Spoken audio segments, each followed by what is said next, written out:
right, good morning, everybody.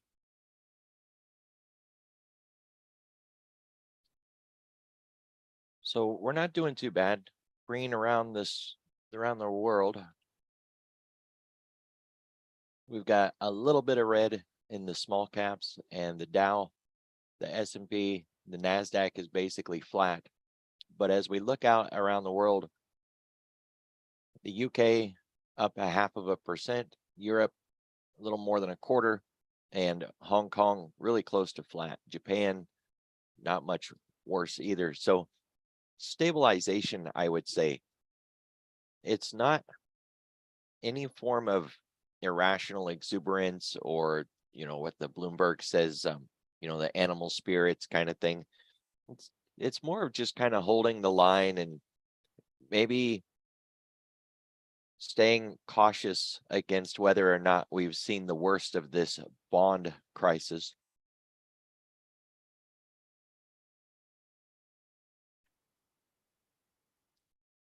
It's interesting if you listen to Bloomberg or one of those places and they bring on, quote, bond experts or funds that are managing bonds. And when they say, I don't know,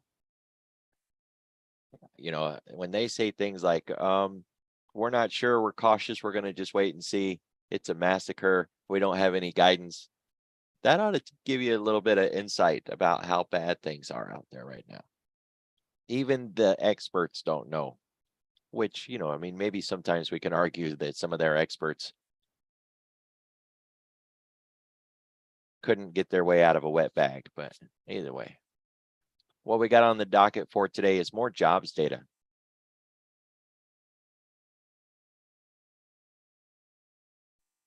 We've got more Fed speakers, more jobs data.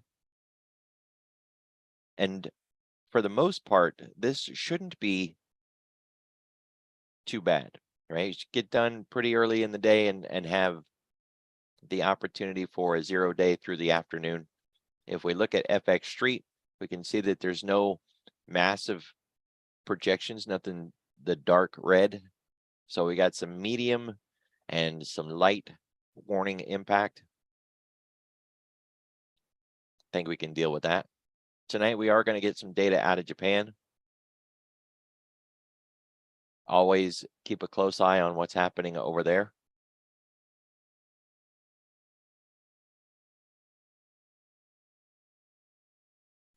This list of Fed speakers is what got my attention yesterday when I was, preparing for today and just kind of taking a look around. This is a lot of ways that things can go wrong, right? It only takes one speaker to say something, one person to get taken out of context,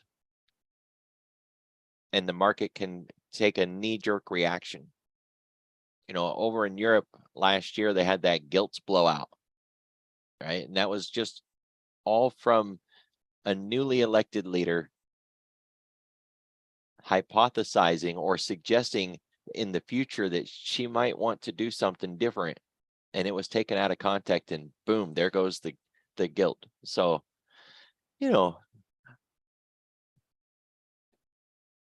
watch the clock. Just be aware that these people are out there speaking. By noon, we should be good to go. Whatever we're going to get from them on the day, we should already have. And then we'll just kind of take it from there. It sounds simple enough, right?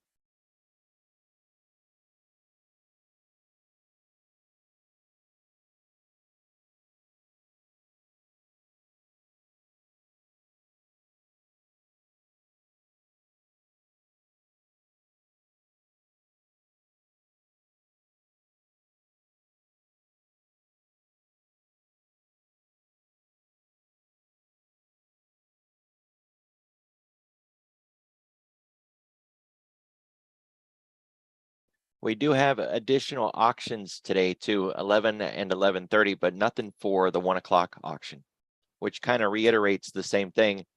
By the time we get through with lunch, the afternoon should be free and clear.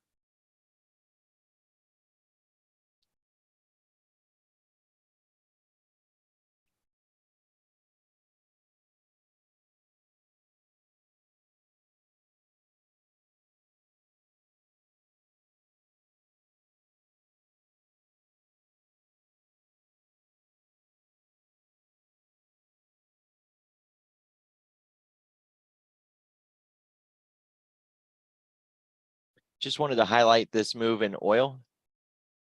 It's kind of a really big deal. We don't want markets like this, commodities of importance, to make these kind of big, drastic, sweeping moves, right? So, I mean, this is good from one point of view. When energy is really high, we're just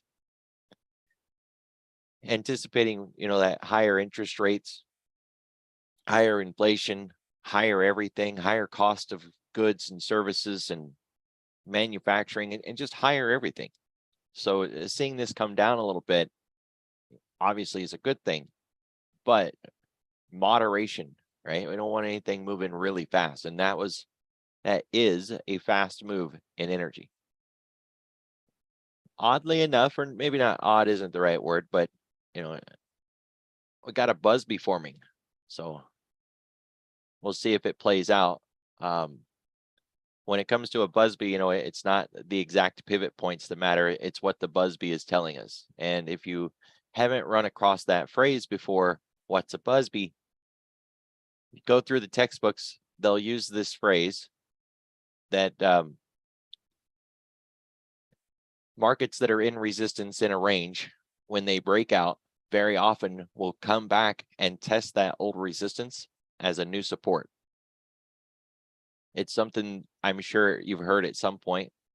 And if you're someone who teaches a lot or coaches or streams, and you use that phrase over and over and over, old resistance becomes new support. When we break out of a zone, we come back and test it, test that old resistance to validate support. You get kind of tired of saying that thing over and over and over. So I just call it a Busby. It's when we were in a range, we broke that range, we broke that resistance, and we've come back to test old resistance as new support. Funny enough, trends usually start from breaking out of a range. And then when we break out of a range and we come back and test it, you got the beginnings of a potential trend. So it's good for that too. If you're trying to trade it, just keep in mind it only owes you back to the pivot. Doesn't matter if it might be the start of a trend. There's no trend promised. There's just the trade back up to the peak. I rarely do it on a day, week, month perspective. Busbys are, for me, intraday trades like 5-minute open range breakouts and things like that. But this is a heck of a move, so it's worth keeping your eye on. And staying in the commodities space for a moment, looking at gold here, that is another massive blowout move. It's not good. Take a look at JLD in a more generic form. Gold. This is just through the spiders. Or GDX. And silver. So out of the commodities, the one that actually started getting something done is nat gas. So we've had this pivot point in nat gas, been kind of stuck underneath it, and it's just been biding its time. Well, we finally got above that darn thing, and we're starting to kick it off a little bit. Now, I'm on a daily, so we could put this on a weekly and, get a little better of a little better sense of the move here. Potentially at some point, we're going to begin to work our way back up, but this has been a long time coming, right? We're talking about from the first of the year and being down as low as 211, 210, and just grinding our way back up here. So the week isn't done, and that means that this candle isn't closed, and that this breakout is not yet a full breakout because that candle isn't closed. Just thought I'd point it out there. We do got nat gas finally making that breakout.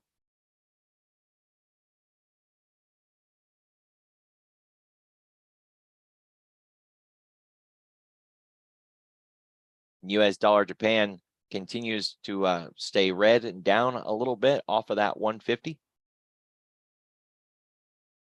But you can see how we're still staying really close to those highs and that the threat is still there. It'll probably take them a little bit of time before they regroup and find another way to come in and run some intervention. Just to kind of take a trip back down memory lane, when they tried to intervene last year in September, that one day, that was the same kind of outcome, right? They tried it. They didn't really get much out of that. And then they tried it again.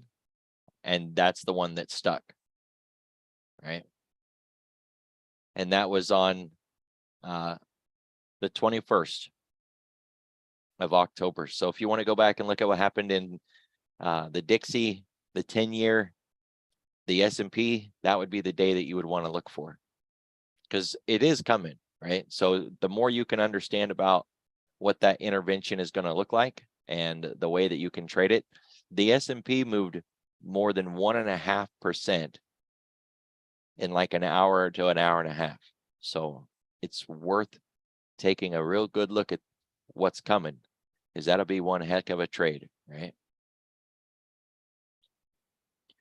Volumes are down this morning compared to yesterday, but they're well within our normal. Yesterday was elevated. Yesterday was extreme, coming in at 220 in the pre-market. This morning, we're back down to that 130 area, kind of a more normalized zone where we should be.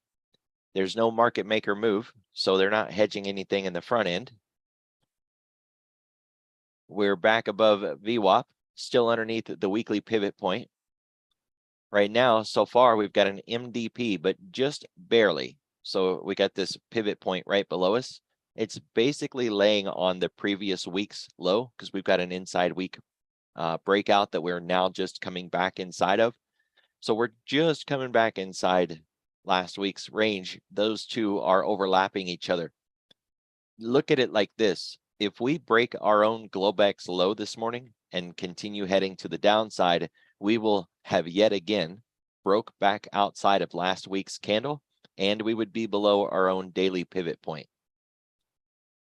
So if we take a look, this is what we're talking about here with the weekly pivot point and that last week's low.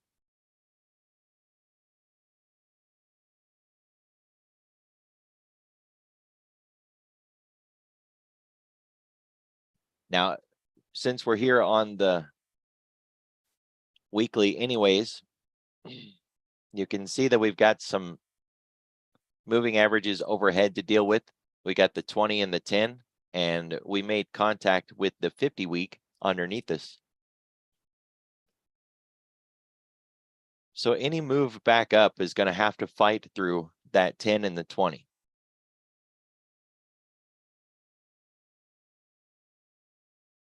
Bring it over to the daily. We've got 200 period moving averages and the 10 and the 20 and the 50, because we're underneath all the moving averages, all of them. So any move back up is going to be a fight through all of them. You're going to want those on your chart. If we get an inside day breakout today to the upside, we're going to start making contact with each one of these, starting with the 200 period daily moving average. And you really want to know where the 200 period daily moving average is at.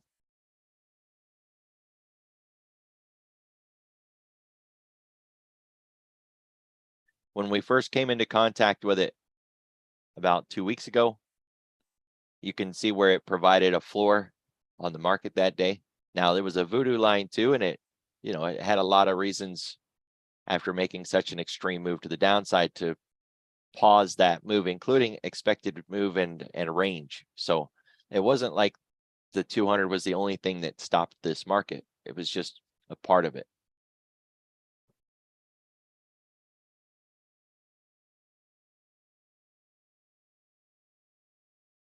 So you're going to want to know where it is. If we continue this move to the upside and we get an inside day breakout, you don't want to end up trying to take a trade right in front of that 200 period moving average. It's at 43.14 and a half, right below the ADR half, which is 43.17, and right above the COG line, 43.11.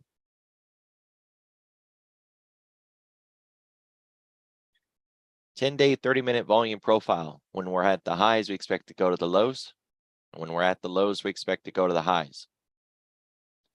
Oddly enough, that phrase ties hand in hand with the volatility discussion that we had yesterday about the idea that when volatility is low, the market sees that it has nowhere to go but up. And that's not true, right? But that's how the market sees it. And when volatility is high, it has nowhere to go but down, which also isn't true, but that's how the market sees it. That phrase that I say about this, when we're at the high and we expect to go to the low, we know that that's not true, right? But that's how the market sees it, because that's what we see when we come in here every day. We're working on that point of control, 43.22. We do have the classic D shape, and it will be nothing but a fight all the way back up through these zones. And there's no takeaway from this chart other than that there's just a lot of trash overhead, and the run back up will be a fight. There's no air pockets or clear areas to cut through. We have a VPOC from yesterday now, so we get to add one. We haven't been able to add for a while, so that's kind of nice.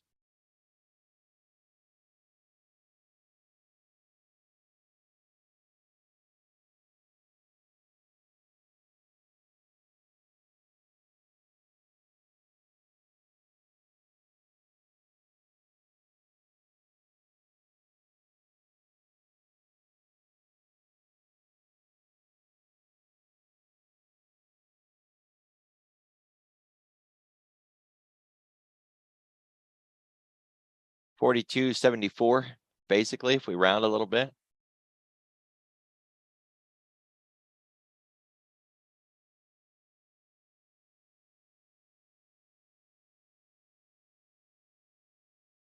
And it really looks like that 4,300 is going to be a significant area. A little bit of a fight to get through that zone.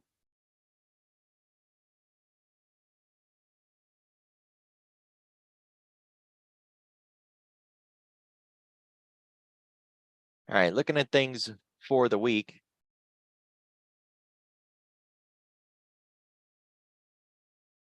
You can see that we're in the box, we're maintaining our zone. We're fighting with this anchored VWAP. And so far, we're working our way back to where we opened on the week, or at least where we closed last week. So that 43.29 is in focus. There is a little bit of concern about the daily chart. Let's take it back to the over here.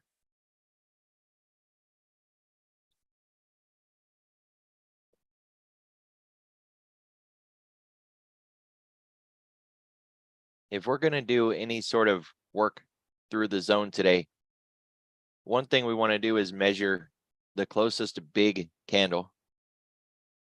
And of course, we always want to measure the last candle that we have.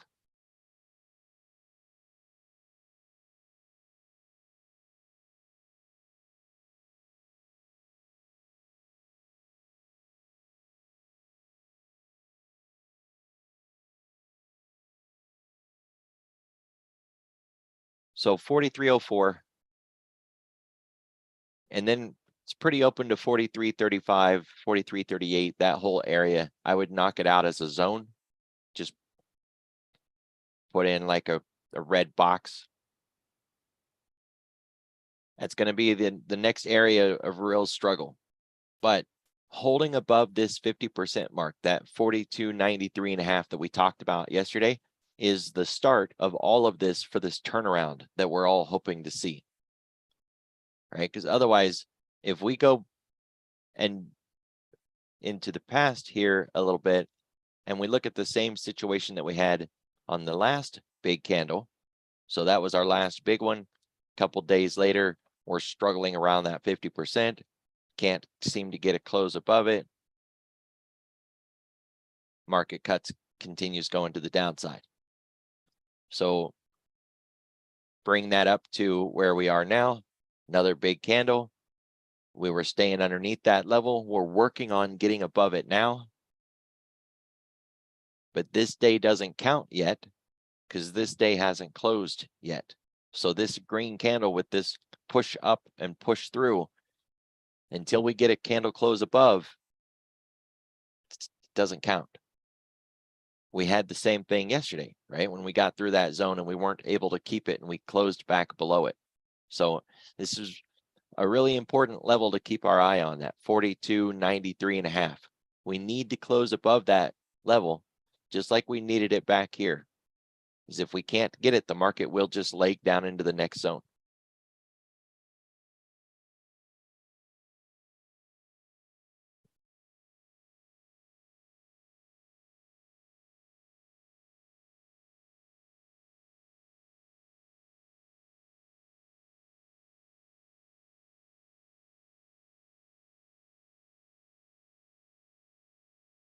Well, look who got awake this morning. Welcome back, kiddo.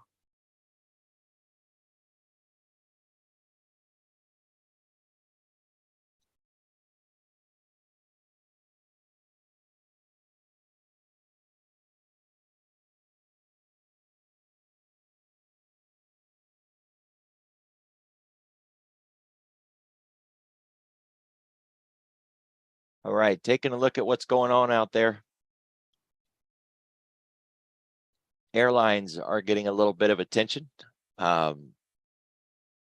Seeing a market being led by airlines is not exactly what we want to see, right? That's like getting led by nat gas and pot stocks, not exactly an inspiration, right? So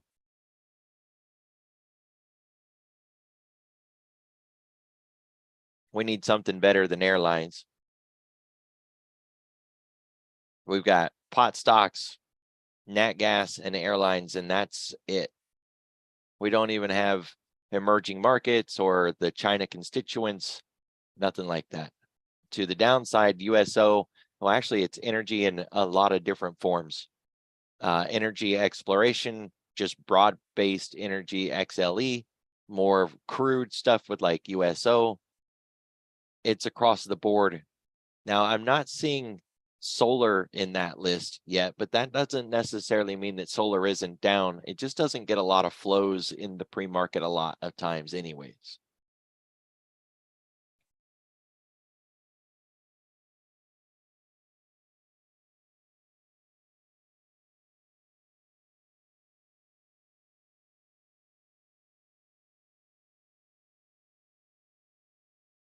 I don't know if I would want to press shorts on XLE or on energy. When you try to consider mean reversion and pulling back, I think I'd be a little cautious of shorting the whole on this, right?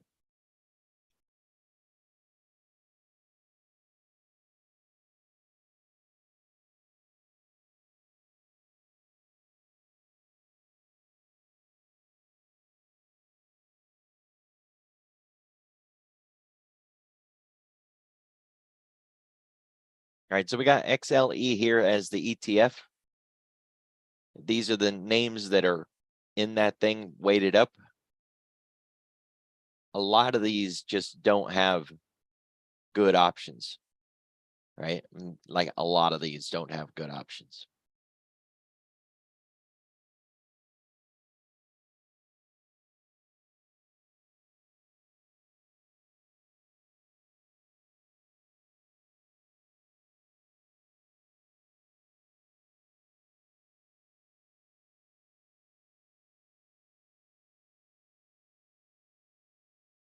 Now, over the last few days, we've seen the fangs really carrying the show.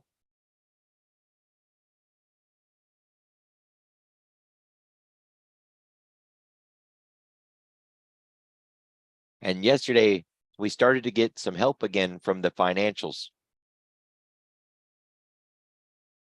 If we were looking at things like the reflation trade, where we had energy and metals, XME, XLE, XLF, kind of all in there in the basket together, we don't have that anymore. we were getting that push to the downside in energy yesterday, and we're starting to see KRE, at least, even if we're not looking at XLF yet, we were starting to see banks trying to turn things around and join that push back up. And if you think about the moves that we saw in the S&P yesterday with that flip in the market, we can see it like on cumulative tick, the turnaround that started around 11 o'clock and the green line crossing over before noon and leading that upside drive.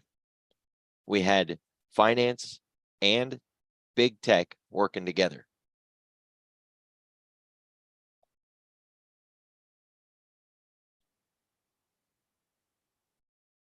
We're talking about that drive off the low here, right?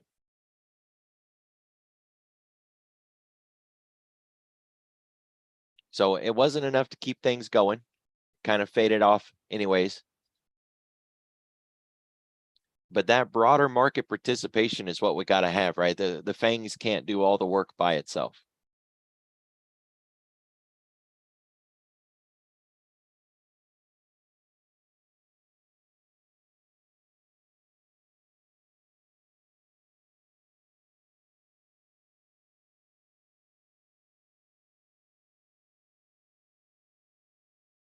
So some of the concern that we have this morning is that US dollar Japan is going to find support here on this monthly level, 148.75, that the 10-year is going to find support here with its Globex low, and that the dollar is going to find support between the Globex low and the yesterday's low.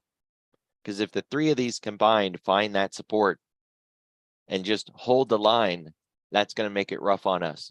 Now, not going down isn't as bad as going up.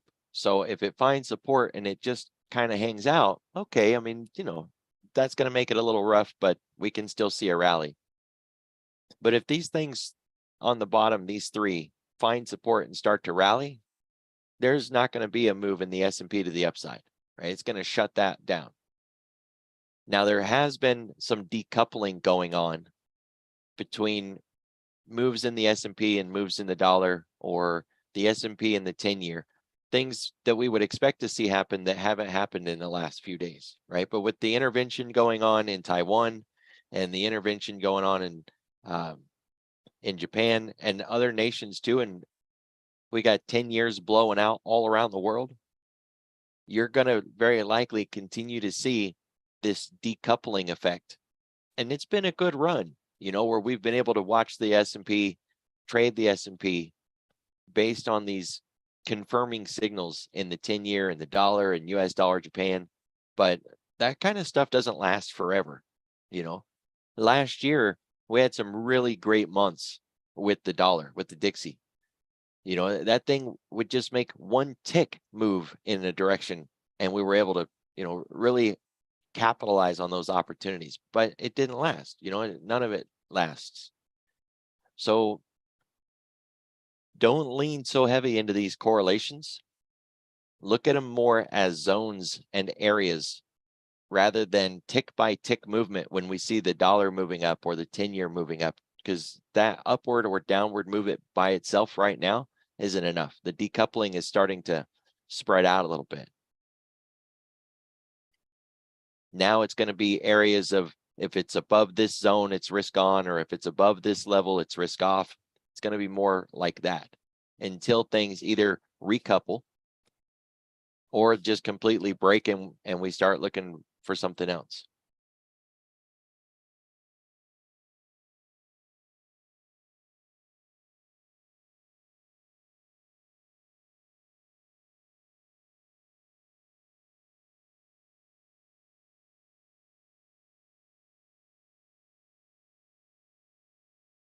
We are still continuing to see stocks and bonds moving together, right? Generically speaking, stocks and bonds. You want to get more specific, it's the ES and the ZB.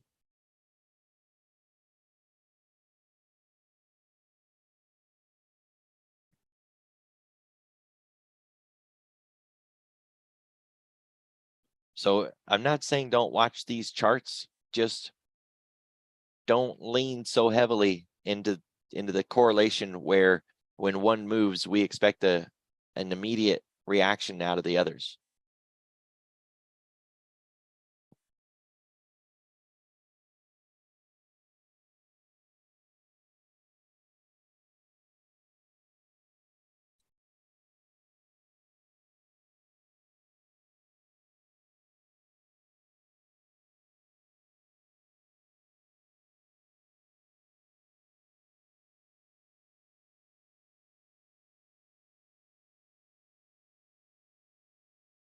So it's sort of a quiet day. I don't necessarily see that as a bad thing. There was a question about ranges and zones the other day. So before I wrap this one up, the question that I had from someone the other day is, they heard me say, if it's a choppy, rangy day, just go do something else, right? There's no reason to trade it. You're better off saving your mental capital to trade a good day rather than to trade something choppy and nasty and difficult, right? And their question was basically, well, how do I know if it's going to be choppy and difficult and nasty until afterwards, when I look back and realize that it's one of those days? A really good start to that sort of question is, are we in our own Globex zone? Are we in that range? Because if we're in the intraday and we're inside of this, then you're range bound, and it's likely going to be choppy and whippy and nasty. The next question would be, are we still inside of yesterday's range? Because again, if we are, it's very likely to be choppy, nasty, difficult.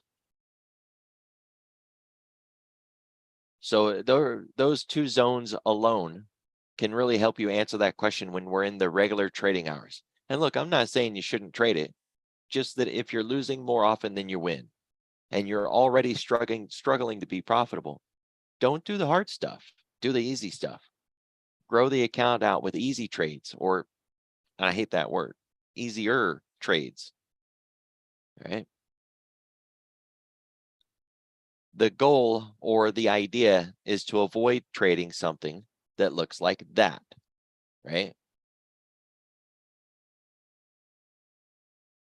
Is it tradable? Sure, absolutely. Anything's tradable. But if you're struggling, that shouldn't be your target, right? Find something else to trade.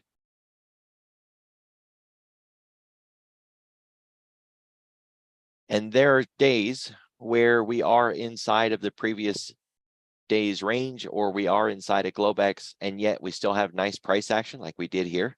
That was all inside of the Globex range. So, it's no guarantee that if we're inside price like this, that it's going to be nasty. Just more often than not, if we're in that Globex range, it's going to be nasty in the regular trading hours. It's just the way it goes most of the time. So it's a good rule of thumb. It's a good start. Yeah. Simple stuff, right? There's no reason to complicate things.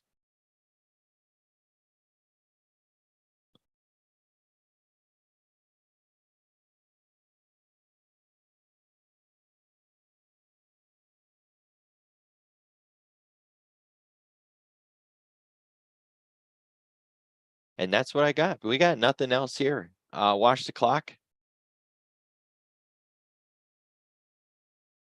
I'll see y'all tomorrow.